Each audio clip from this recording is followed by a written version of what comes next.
तो hello friends, आज हम जानेंगे अपने सबसे महत्वपूर्ण ऑर्गेनेल के बारे में जो कि है माइटोकॉन्ड्रिया। तो आज हम माइटोकॉन्ड्रिया और लवक के बारे में जानेंगे। तो पिछले हमने लेक्चर में आपको एंडोप्लाज्मिक रेटिकुलम बता दिया था और आपको बहुत सारे ऑर्गेनेल जैसे ग्लोबुलर बॉडीज, डिक्टियोसोम और आपको पेस्टिसाइड्स बता दिए थे। तो इन सब के बारे में आप जान चुके हैं। अब हम जानेंगे सबसे महत्वपूर्ण ऑर्गेनेल माइटोकॉन्ड्रिया और लवक। ये लवक क्या होता है, माइटोकॉन्ड्रिया क्या होता है? माइटोकॉन्ड्रिया का नाम बहुत लोगों ने सुना है और लवक का नाम भी बहुत लोगों ने सुना है, जिसमें हरित लवक सबसे महत्वपूर्ण होता है। तो अब ये क्या है, ये कैसे दिखता है, इसके बारे में आप सब संक्षिप्त जानकारी तो जानते ही होंगे, लेकिन आप पूर्ण जानकारी और विस्तृत जानकारी नहीं जानते होंगे। तो आज के हम इस लेक्चर में आपको इस ऑर्गेनेल के बारे में पूर्ण और विस्तृत जानकारी के बारे में बताएंगे। तो जो चैनल पे नए हैं वो इस वीडियो को लाइक करेंगे और इस वीडियो को शेयर करेंगे अपने फ्रेंड्स के पास, जो अगर क्लास 9 के स्टूडेंट्स हैं वो। और जिन्होंने पिछले लेक्चर को नहीं देखा वो पिछले लेक्चर को देख सकता है। हम इसका एक प्लेलिस्ट बना दिए हैं, क्लास 9 की इस पहले इस चैप्टर का प्लेलिस्ट है। तो उस प्लेलिस्ट को आप जाके देख सकते हैं, उसमें आपको सारी वीडियो मिल जाएंगी, क्रम वाइज आपको मिल जाएंगी। तो आप क्रम वाइज जाके वीडियो को देख सकते हैं और समझ सकते हैं। और इसमें से इस चैप्टर में से जितने भी क्वेश्चंस आएंगे वो आप सॉल्व कर ले जाएंगे। और जैसे कोई भी क्वेश्चन हो तो आप इस लेक्चर यानी प्लेलिस्ट में जितने भी आपको लेक्चर मिलेंगे उनमें से देखेंगे वीडियो और समझेंगे। तो आप जो भी मतलब आपका क्वेश्चन रहेगा वो उसे आप सॉल्व कर ले जाएंगे। तो चलिए आप फटाफट से हम इस माइटोकॉन्ड्रिया और इस लवक के टॉपिक को ऑर्गेनेल को हम शुरुआत करते हैं।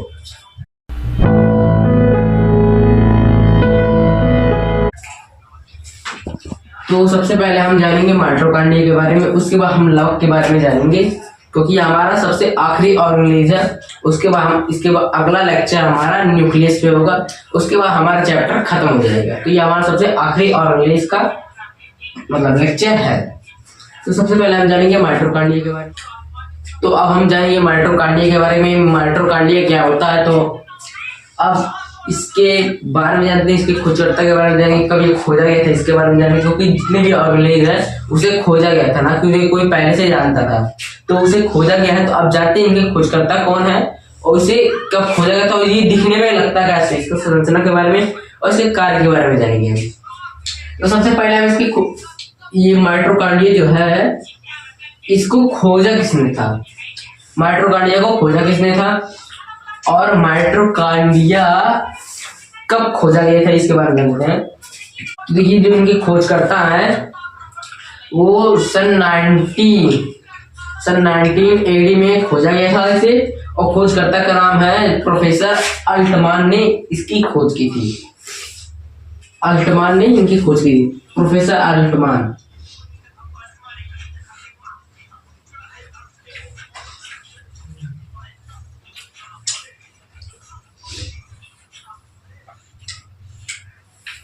प्रोफेसर अल्टमान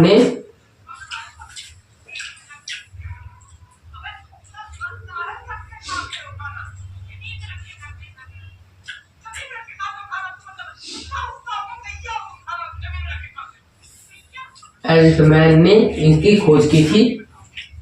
इसकी की थी खोज, माइटोकॉन्ड्रिया की खोज की थी। तो सन 90 में मतलब कब खोजा गया था इसकी सन के बारे में जानते हैं। अभी हमने आपको बता दिया कि जो इसको खोजा गया था सन 19 ईस्वी में खोजा गया था। ये सीबीएसई में से कहेंगे 19 एडी लिख दीजिएगा। तो सब जब इसकी खोज हुई थी माइटोकॉन्ड्रिया की, अब ये माइटोकॉन्ड्रिया जो है ये दिखता कैसा है, अब हम इसके खोज के बारे में जानेंगे।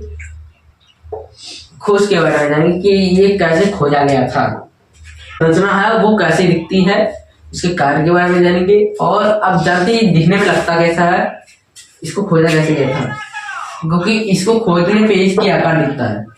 अब देखिए जो ये माइटोकॉन्ड्रिया जो है प्रोफेसर अल्टमान ने इसे इलेक्ट्रॉन्स उसमें इसे संयुक्त सूक्ष्मदर्शी से देखा था। संयुक्त सूक्ष्मदर्शी जो आजकल प्रयोगशाला में उपयोग किया था, उस सूक्ष्मदर्शी से प्रोफेसर अल्टमान ने माइटोकॉन्ड्रिया की खोज की थी। और जान लीजिए जो ये माइटोकॉन्ड्रिया होता है, ये इस मतलब जो कोशिका द्रव है इसमें सबसे महत्वपूर्ण ऑर्गेनेल है। इस पे बहुत ज्यादा क्वेश्चंस आते हैं, तो ये अगर आप लेक्चर कवर कर लिए, समझ लिए आप, तो आपका कोशिका द्रव में से जितने भी मतलब इस माइटोकॉन्ड्रिया से जितने भी क्वेश्चन आएंगे आप इसे सरल रूप से हल कर ले जाएंगे। तो अब जानिए माइटोकॉन्ड्रिया की संरचना के बारे में।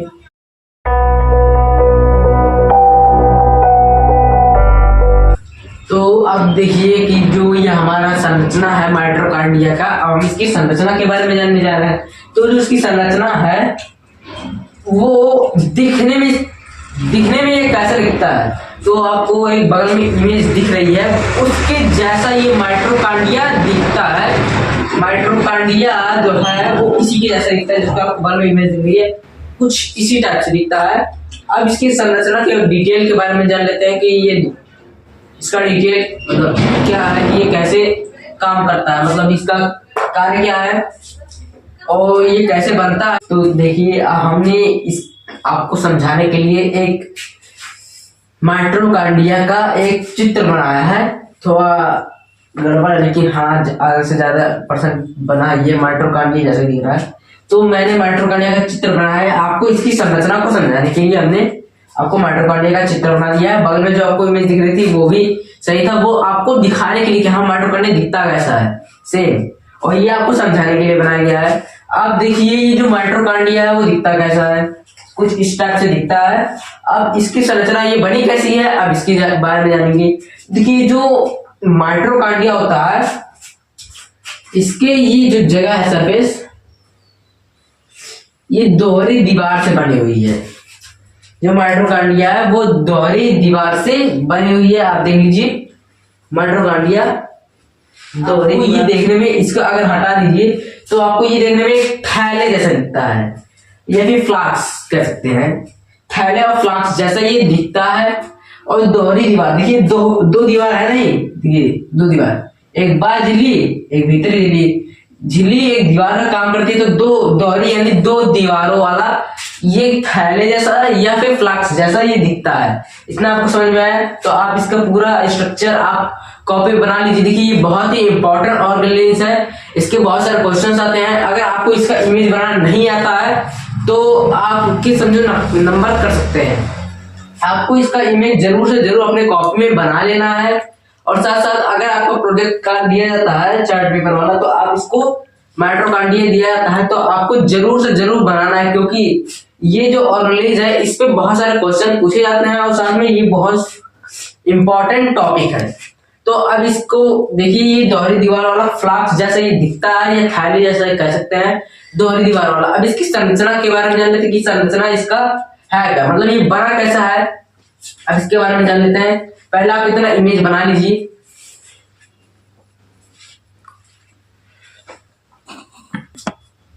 तो अब देखिए ये कैसा दिखता है। देखिए ये जो माइटोकॉन्ड्रिया है, इसका जो स्ट्रक्चर है वो सेल मेम्ब्रेन से मिलता जुलता है, यानी सेल मेम्ब्रेन जिस चीज से बना है उसी चीज से हमारा माइटोकॉन्ड्रिया भी बना है। अब देखिए हमने बताया सेल मेम्ब्रेन किससे बना है, सेल मेम्ब्रेन बना है लिपिड से। किससे बना है, लिपिड से बना है। तो ये भी लिपिड से ही बना है और यूनिट मेम्ब्रेन का ही बना होता है। ये लिपिड को यूनिट मेम्ब्रेन कहते हैं, तो ये यूनिट मेम्ब्रेन से ही बना है, वसा और प्रोटीन मिला के, और यूनिट मेम्ब्रेन से बनता है कौन, हमारा ये माइटोकॉन्ड्रिया। इतना आपको समझ में आया। अब देखिए ये हमारी बाहरी झिल्ली यानी बाहरी दीवार है, और ये आंतरिक झिल्ली यानी अंदर की दीवार है। अब ये जो मतलब भीतरी झिल्ली और बाह्य झिल्ली के डिस्टेंस को क्या कहते हैं, इसे बाह्य कक्ष कहते हैं। देखिए बाहरी झिल्ली, ये आंतरिक झिल्ली, इसको क्या कहते हैं, बाह्य कक्ष कहते हैं। तो यहाँ पर देखिए हमने कुछ नेम्स लिख भी दिए आपको समझने के लिए। तो अब क्या कि जो हमारा माइटोकॉन्ड्रिया का स्ट्रक्चर कुछ ऐसा है। अब देखिए जो ये माइटोकॉन्ड्रिया में आपको ये सब दिख रहा है कुछ जिगजैग जैसा, मतलब टेढ़ा मेढ़ा, इसको क्या कहते हैं? इसको देखिए कहते हैं क्रिस्टी। ये एक उभरा हुआ पार्ट होता है, उभरा हुआ पार्ट होता है माइटोकॉन्ड्रिया के ऊपर सतह पे उभरा हुआ पार्ट होता है। ये आपको यहाँ पर अब देखिए यहाँ पर आपको मतलब ये जो क्रिस्टी दिख रहा है, क्रिस्टी में आपको कुछ डॉट डॉट दिख रहा है, ये डॉट डॉट, इसको मत ध्यान दीजिए, ये डॉट और ये डॉट अलग अलग है। तो ये जो आपको डॉट डॉट मतलब आपको बिंदु बिंदु दिख रहा है, इसे F1 कण या फिर प्रारंभिक कण कहते हैं, उसे ऑक्सीसोम भी कहते हैं, ऑक्सीसोम भी कहते हैं। अब देखिए जो F1 कण होता है, F1 कण में एपीटी एंजाइम का निर्माण करता है। F1 कण जो होता है वो एटीपी एंजाइम का निर्माण करता है। किस एंजाइम का? एटीपी, एटीपी एंजाइम का निर्माण करता है। अब ये एटीपी एंजाइम क्या होता है? देखिए यही मेन कारण है कि जो माइटोकॉन्ड्रिया उसे ऊर्जा घर कहते हैं, क्योंकि इसी की सहायता से माइटोकॉन्ड्रिया के अंदर विद्युत वाला काम होता है, जैसे इसलिए इसे ऊर्जा घर कहते हैं एटीपी के कारण। एटीपी के कारण ही इसे माइटोकॉन्ड्रिया का ऊर्जा घर कहते हैं, क्योंकि F1 जो कण होते हैं, इसमें जो पाए जाने वाले F1 कण होते हैं, आपको यहाँ पर एक और इमेज दिखा दी जा रही है। अब ये इमेज F1 कण आपको दिखा रहा है, आपको माइटोकॉन्ड्रिया की आंतरिक सतह यानी क्रिस्टी के अंदर आपको F1 कण दिखा रहा है। अब ये F1 कण एटीपी का निर्माण करता है और एटीपी से ऊर्जा देता है किसी माइटोकॉन्ड्रिया को, और माइटोकॉन्ड्रिया सेल को ऊर्जा देता है। तो इसलिए माइटोकॉन्ड्रिया को कोशिका का पावर हाउस कहते हैं, और कारण क्या है? एटीपी। अब देखिए एटीपी जो होता है, इसको भी एक नाम से और जानते हैं, इसे कहते हैं ऊर्जा का सिक्का। एटीपी को ऊर्जा का सिक्का यानी एटीपी को ऊर्जा का सिक्का कहते हैं। इतना आपको समझ में आ गया? तो इतना पहले आप नोट डाउन कर लीजिए।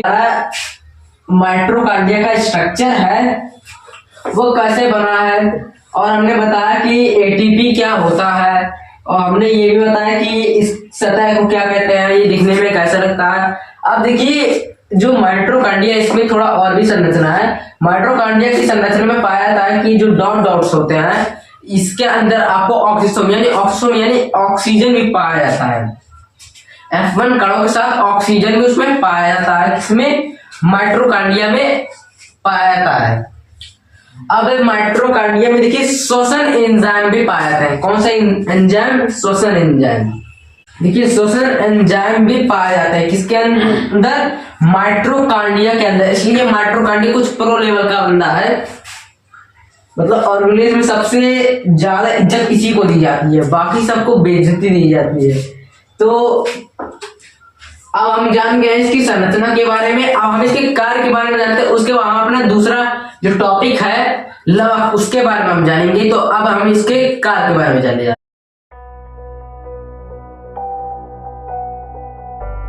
तो अब हमने जान लिया है कि संरचना के बारे में माइटोकॉन्ड्रिया के, अब हम जानेंगे इसके कार्य के बारे में। ये हमारा सबसे आखिरी पॉइंट है माइटोकॉन्ड्रिया का। तो माइटोकॉन्ड्रिया का वर्क जानेंगे। तो देखिए माइटोकॉन्ड्रिया का जो वर्क है, मेन वर्क इसका जो रहता है वो हमने स्ट्रक्चर में इसके बता दिया था।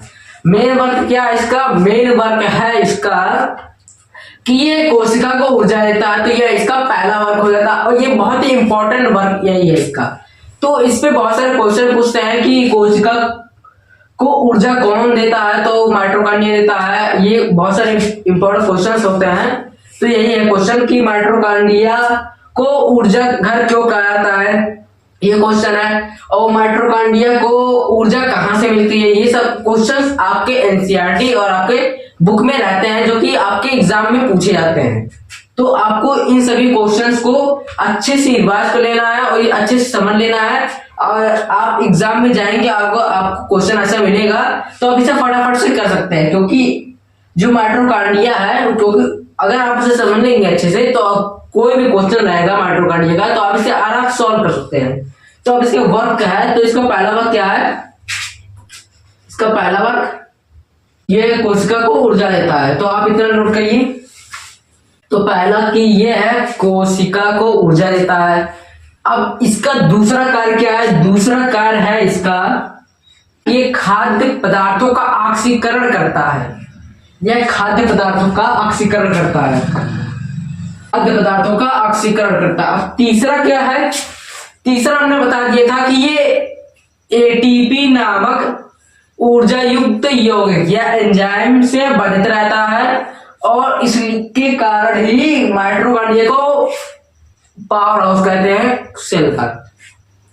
क्वेश्चन पूछ लेगा कि माइटोकॉन्ड्रिया को पावर हाउस यानी कोशिका का ऊर्जा घर क्यों कहते हैं, तो आपको बताना है कि जो माइटोकॉन्ड्रिया रहता है इसके अंदर जो क्रिस्टी रहता है उसमें पाया जाता है F1 किडोस, मतलब F1 कण से ये बंधित रहता है। मतलब वो जो F1 कण रहते हैं उससे बंधित रहता है, उसमें पाए जाते हैं एक एंजाइम जिसको कहते हैं एटीपी, उसको वो निर्माण करता है। अब एटीपी को हमने क्या बताया था? उसे कहा था हमने करेंसी ऑफ मतलब एनर्जी, यानी ऊर्जा का सिक्का कहा था। तो इसी के कारण ही माइटोकॉन्ड्रिया को कोशिका का ऊर्जा घर कहते हैं। तो ये बहुत ही इंपॉर्टेंट क्वेश्चन है। अब इसका सोल्यूशन हमने बता दिया है। तो तीसरा जो इसका निकलता है कार्य वो रहता है कि ये एटीपी से ऊर्जा ग्रहण करता है तथा कोशिका के विभिन्न क्षेत्रों तक पहुंचाता है, इसलिए इसे क्या कहते हैं? कोशिका का ऊर्जा घर कहते हैं। इतना समझ में आया? अब है इसका सबसे लास्ट कार्य।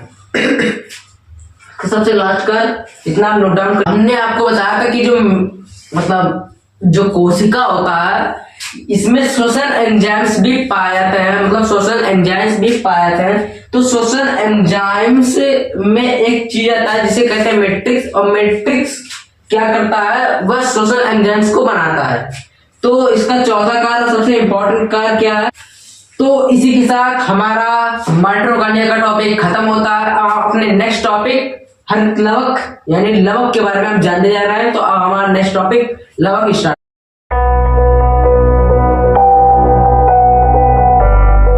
अपने नेक्स्ट टॉपिक लवक के बारे में। अब लवक क्या होता है? अब हम इसके बारे में जानने जा रहे हैं, इसके स्ट्रक्चर के बारे में, इसके टाइप्स के बारे में और इसके कार्य के बारे में हम जानने जा रहे हैं। तो सबसे पहले हम जानते हैं कि लवक क्या होता है। तो देखिए अब हम जानेंगे लवक के बारे में, लवक क्या होता है, इसके टाइप्स और इसके कार्य के बारे में जानेंगे। तो सबसे पहले जानेंगे कि लवक क्या होता है। लवक जो है वो पादप कोशिका में पाया जाता है। अब लवक का काम होता है, लवक का जो कार्य होता है वो क्या होता है, अब हम इसके आगे जानेंगे। तो सबसे पहले जानते हैं कि लवक क्या होता है। वो हरित सगानो मतलब जो लवक होता है वो पादप कोशिकाओं में पाया जाता है। देखिए जो लवक होते हैं वो प्रोटोजोआ के एक प्रोटोजोआ जिसका नाम यूग्लिना है उसमें भी पाया जाता है, यानी प्रोटोजोआ में भी पाए जाते हैं और साथ साथ ये पादप कोशिका में पाए जाते हैं। इसका कार्य क्या रहता है हम इसके आगे बताएंगे। अब सबसे पहले जानेंगे इसके टाइप्स के बारे में। देखिए सबसे छोटा जो लवक है वो बहुत छोटा है, मतलब ये टॉपिक इसका बहुत छोटा। अब इसके टाइप्स के बारे में। टाइप्स क्या होते हैं? पहला होता है हरित लवक, दूसरा होता है वडी लवक, तीसरा होता है आवडी लवक। अब ये मतलब ये तीनों क्या होते हैं? सबसे पहले जो वडी मतलब हरित लवक होता है, इसके नाम से ही पता चल रहा है कि हरित लवक यानी ये पेड़ों को हरा रंग देगा। और दूसरा है वडी लवक, वडी लवक फूलों को आकर्षक बनाता है। और तीसरा आवडी लवक। अब आवडी लवक क्या करता है? वो रंगहीन होता है। अब हम जानेंगे लवक के कार्य के बारे में। लवक का कार्य क्या है? अब सबसे पहले देखिए जो लवक होता है, अब इसके वर्ग के बारे में। अब पहला है हम जानेंगे हरित लवक के कार्य के बारे में। हरित लवक पेड़ों को हरा रंग प्रदान करता है और इसके अंतर्गत बहुत सारे जो पेड़